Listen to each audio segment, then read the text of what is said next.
The Santiago family is now working to come up with the $7,500 needed to get Michael Santiago out of jail. He is being held on charges of child endangerment following what a judge called today the ultimate tragedy.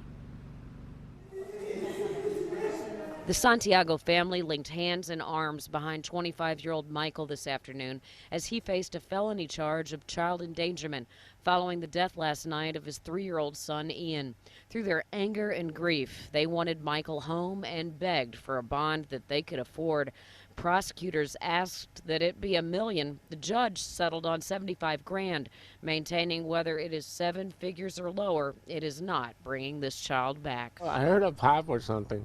And I opened the door, and the 6-year-old ran upstairs and said that his brother had been shot. Ian's grandfather, who lives in a unit above Santiago and family in the 1000 block of North Francisco, was watching him last night at 9, along with Ian's 6-year-old brother. The boys went downstairs to their own apartment, where the 6-year-old climbed atop the refrigerator. He found his father's loaded revolver wrapped in pajama pants. Prosecutors say Santiago had shown the boy his gun 3 weeks prior, but told him it was not to be used. But the boy fired the weapon at Ian, who was shot in his head.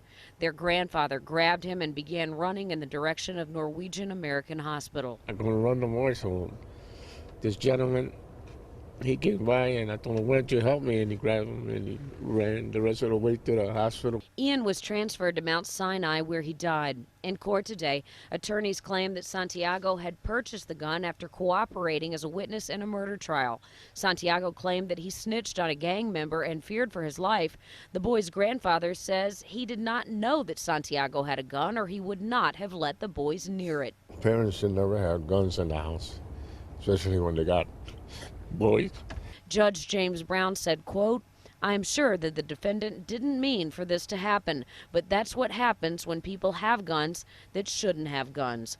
Community activist Andrew Holmes says Santiago's purchase was not the right solution, and his family is now left with the most complicated of grief. They're angry, for one, that the child is gone. 2, they're angry because of a high bond. But, you know, that's the situation you take when you got a gun in the house. You have to deal with that because there's some consequences behind that.